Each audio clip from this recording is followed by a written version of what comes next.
I mean, my message is that if you support Israel, and I do, I myself, as I said, I'm an Israeli citizen. I have family in Israel. I have many friends in Israel.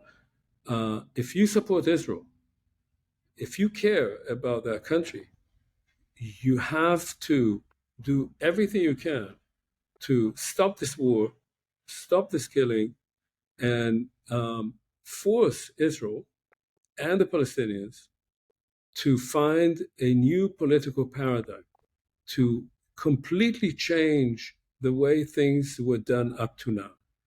The Israeli government, for years under Netanyahu, claimed that it can manage the conflict with the Palestinians.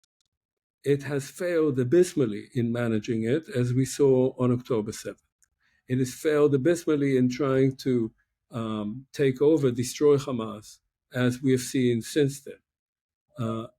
This is not, you cannot resolve this conflict with tanks and bombs. You have to resolve it politically. And the only country that can have the kind of influence on Israel and on the Palestinians through its influence also on other Arab countries is the United States. It would have to do it together with other European countries. There are some very, very important European countries that also have a fair amount of influence in the region, but the United States has to lead in that, and it has not done it. The truth is that the administration has made some of the right noises, but for some reason, it has not put its foot down. And, you know, in Israel, people say, well, the Palestinians only understand one language, it's the language of strength and power. The truth is that that's exactly the case of Israel. Israel is only conceded under when it had no choice. Israel conceded the Sinai Peninsula after the War of 73 because it was such a bad war.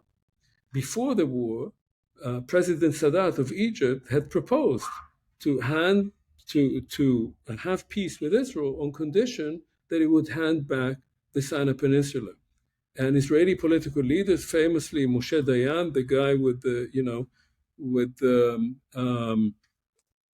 cover on one eye, said it is better to have Sharm el-Sheikh, which is the southern tip of the Sinai Peninsula, without peace than have peace without Sharm el-Sheikh. And then when the war came, he said, oh, this is the end of the Third Temple. We are going to lose that war. And Israel had to have huge US help. And I remember it because we were getting equipment directly from the United States, M16s and whatever that we were getting at the time. The United States had to step in.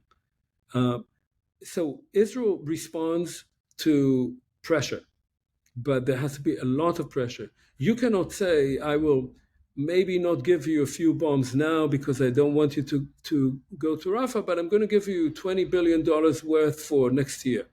That doesn't work.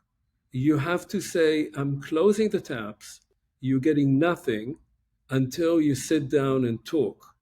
The US can do it. The US can stop the war tomorrow, and it hasn't done it.